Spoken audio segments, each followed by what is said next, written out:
Le MacBook Air 15 pouces de 2023 est un des meilleurs ordinateurs que j'ai pu tester. Je vais donc vous donner aujourd'hui 10 raisons de venir le choisir, mais à la fin également 6 raisons de peut-être passer votre chemin. Première raison, c'est la première fois qu'on va arriver à un écran de 15 pouces sur un MacBook Air. Avant, on avait des écrans de 13 pouces. Ça vient augmenter vraiment la taille. Ça met littéralement ce Mac dans une nouvelle catégorie. On aura donc beaucoup plus de confort de visionnage, plus pratique pour venir regarder du contenu, films, séries. L'utiliser également pour travailler, la productivité. Bref, cet écran est beaucoup plus grand et ça, j'adore. En plus de ça, la dalle est extrêmement bien calibrée. Et rien que pour ça, c'est un très grand bravo à Apple. La deuxième raison, c'est la puce que vous avez à l'intérieur. La puce Apple Silicon M2 qui est juste une petite tuerie. Elle apporte beaucoup de performance. Il est extrêmement rapide à l'ouverture et à la fermeture des applications. Pas de latence, pas de lag, ça marche. Il est surtout 12 fois plus rapide qu'un MacBook Air de la génération Intel. Autant vous dire que là, ça n'a strictement plus rien à voir. Le troisième point, c'est le regain d'autonomie. Comme vous avez cette puce M2 qui est beaucoup moins énergivore, vous allez aller vachement plus loin.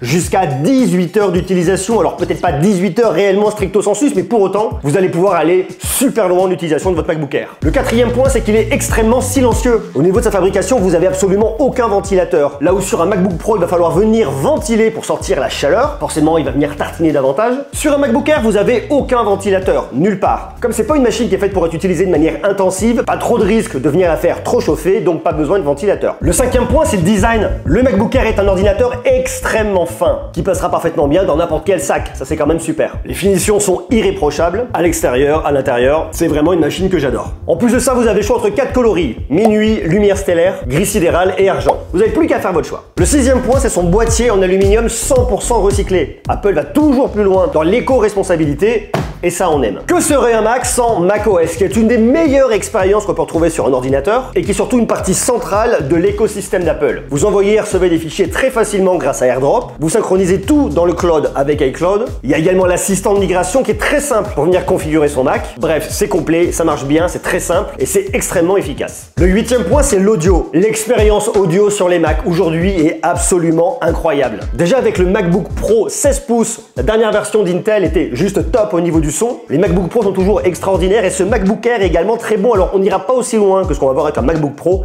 mais pour autant en termes d'immersion, c'est juste génial. Et vous avez en plus une prise en charge de l'audio spatial avec Dolby Atmos. Et croyez-moi, c'est pas uniquement une fiche technique. Lorsque vous écoutez du son qui sort de votre MacBook Air, c'est vraiment bluffant. J'adore le clavier de ce MacBook Air, super agréable à venir utiliser, retour de touche qui est magnifique. Vous avez en plus Touch ID pour venir le déverrouiller très facilement, sans oublier un énorme trackpad. C'est clair, simple, lisible, efficace.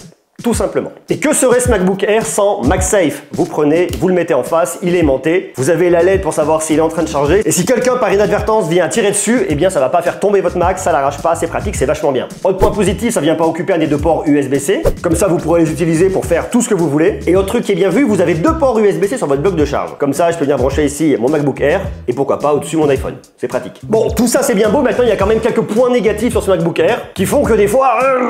Bon, le premier, c'est que bien que vous ayez des ports USB-C sur la partie de gauche, vous n'avez absolument rien sur la partie de droite. Alors, rien, presque. Vous avez quand même une prise jack, c'est pas mal, mais pas assez. Si je veux venir brancher un disque dur externe, un moniteur et que sais-je encore, va falloir faire des choix. Je suis toujours pas hyper fan de l'encoche qu'on vient retrouver ici. Alors même si c'est vachement bien intégré d'un point de vue logiciel, à savoir que si je mets une vidéo en plein écran, eh bien elle ne va pas venir empiéter sur mon encoche. Pour autant, ça empêchera d'étendre une vidéo jusqu'au plus haut de mon écran et des fois, ça peut être un peu dommage. D'autant plus qu'ici vous avez une encoche mais pas de Face ID. Ça c'est quand même bizarre. Le troisième point, c'est le tarif. Vous débutez quand même à presque 1600 € avec une version de stockage en 256 et si vous voulez monter un peu plus en 512, vous êtes à 1829 €. Tout en sachant que 8 Go de RAM, c'est pas assez. Il faut prendre au moins 16 Go de RAM. Et ce que j'aimerais quand même recommander ici, c'est partir sur soit 512, soit 1 Tera. 1 Tera, c'est pas mal. Et là, l'addition monte tout de suite, 2289 €. Ça reste quand même une somme. Autre point qui me fait râler, c'est l'indice de réparabilité. 6,4 sur 10. Ça veut dire que votre ordinateur est pas très simple à réparer, donc s'il a une panne, bon. Alors après, vous avez une garantie, 2 ans de garantie, il n'y a pas de problème, mais au bout des 2 ans, 6,4 sur 10. Autre point détail mais qui a son importance, vous avez un écran LCD et pas un écran OLED. Alors dans l'absolu, il est vachement bien calibré, c'est un très bel écran. Mais quand on sait que sur un écran OLED, un pixel noir est un pixel éteint, on se dit que sur le dark mode, le thème sombre, on aurait encore plus d'autonomie. Alors 18 heures, vous me direz, sur le papier, c'est quand même plutôt pas mal, même si c'est que 15, même si c'est que 13. Mais pour autant, on pourra en gagner un peu plus et avoir des noirs un peu plus profonds et des contrastes un peu meilleurs. Et puis le dernier point, pour voir qu'on est sur des dernières machines, ici, il n'y a pas de Wi-Fi 6E. Wi-Fi 6 uniquement, ce qui est déjà bien. Mais Wi-Fi 6E serait quand même un peu mieux. Malgré tout ça, le MacBook Air 15 de 2023 est juste top. D'ailleurs, si vous hésitez encore entre un Mac et un PC, Allez voir ma vidéo sur le dernier Galaxy Book 3 Ultra, vous allez voir, c'est une vraie petite bombe et peut-être que votre cœur ira plutôt chez Samsung ou plutôt chez Apple. Allez savoir, il y a du bon des deux côtés en tout cas.